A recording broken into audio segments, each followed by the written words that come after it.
Well, guys, it's been 6 years since Halo 5 released without Forge, and in all of that time, unfortunately, it looks like Halo Infinite is going to release without Forge as well. And it's actually even worse than Halo 5 because it's delayed a full 6 months post-launch. It'll be launching with the third season of multiplayer, or that's at least the targeted time. They are also not going to be launching the game with campaign co-op. That will be coming in Season 2, 3 months post-launch. What does that mean for the longevity of the game? I can't speak to that. I'm not 100% sure.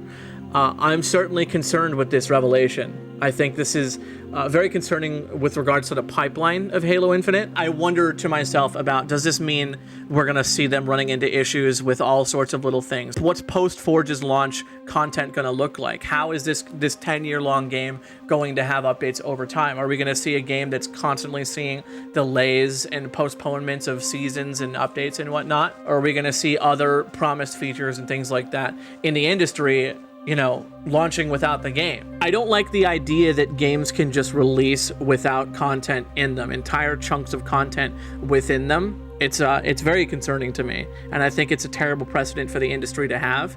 And I think Halo 5 launching this way and Halo Infinite both launching this way is definitely a reason to give pause. I don't know that this is going to be good for the health of the game.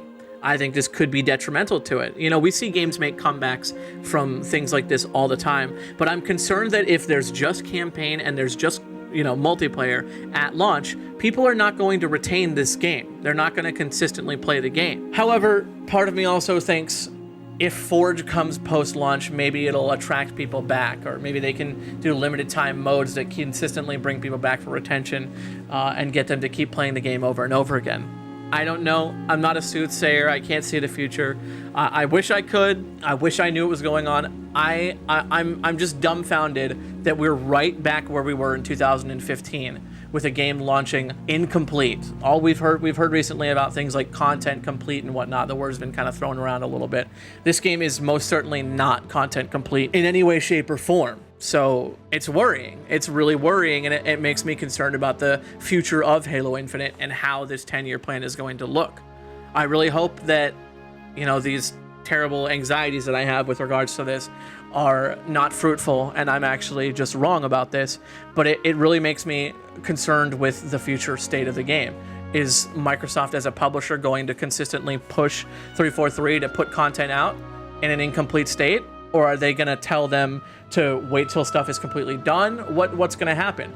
It makes me think that Microsoft thinks it's okay to release something in a state where it's not complete or it's broken and then fix it later, which is the worst thing that any game can do and is still doing to this day. They constantly do things like this. They haven't really stopped doing things like this. They kind of started about 5 or 6 years back releasing games in kind of a completely broken, incomplete state and then fixing it later and then it being okay, you know, post-mortem.